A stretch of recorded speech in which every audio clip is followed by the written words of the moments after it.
वृंदावन के एक महान संत थे। वे एक आश्रम में रहते थे जहां शांति और भक्ति का वातावरण था। संत रोजाना बिहारी जी के दर्शन करते और धाम वृंदावन की परिक्रमा करते थे। एक दिन संत जी को परिक्रमा करते समय एक तोता जमीन पर पड़ा हुआ मिला। संत ने पहले तो थोड़ी देर इधर उधर देखा कि कोई तोते का मालिक तो नहीं है, और फिर संत उस तोते के पास गए तो देखा कि तोते की हालत बहुत खराब थी। वह जल्दी जल्दी सांसें ले रहा था। संत जी ने जल्दी से तोते को पानी पिलाया और उस तोते को अपने आश्रम पर ले आए।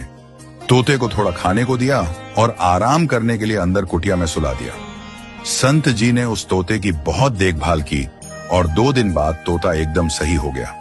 संत जी ने उस तोते का नाम मिट्ठू रखा। तोता बहुत हरा भरा, चंचल और बुद्धिमान था। संत ने उस तोते को बच्चों की तरह पाला और उसे अपने साथ भक्ति में लगा लिया। संत जी ने उसे गीता के श्लोक भी सिखाए थे। प्रतिदिन तोता प्रातःकाल उठकर मधुर स्वर में भगवद गीता के श्लोक गाता, कर्मण्येवाधिकारस्ते मां फलेषु कदाचन। आश्रम में जो भी आता वह तोते की यह दिव्य वाणी सुनकर अभिभूत हो जाता। लोग कहते, बाबा आपने तो तोते को भी ज्ञानी बना दिया।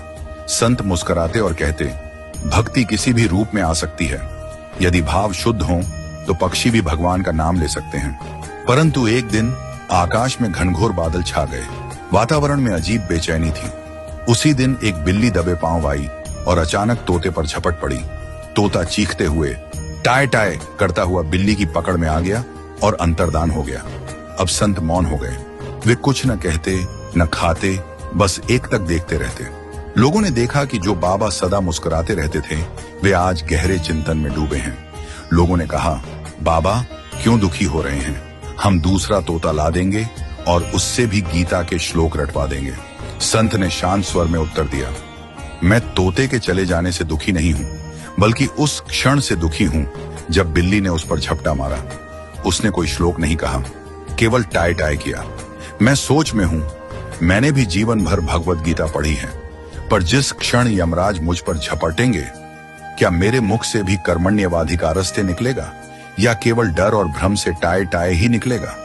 इसलिए ही तो महापुरुष कहते हैं, ज्ञान और भक्ति को इतना भीतर तक उतारो कि वह केवल जुबान की नहीं बल्कि आत्मा की गूंज बन जाए, ताकि संकट के समय भी वही मुख से निकले जो ईश्वर की ओर ले जाए, ना कि भय की ओर।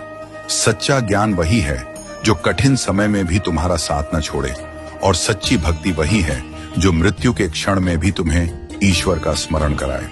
अगर वीडियो अच्छी लगी हो तो वीडियो को ज्यादा से ज्यादा शेयर करें ताकि ये अनमोल बात सभी के पास तक पहुंच पाए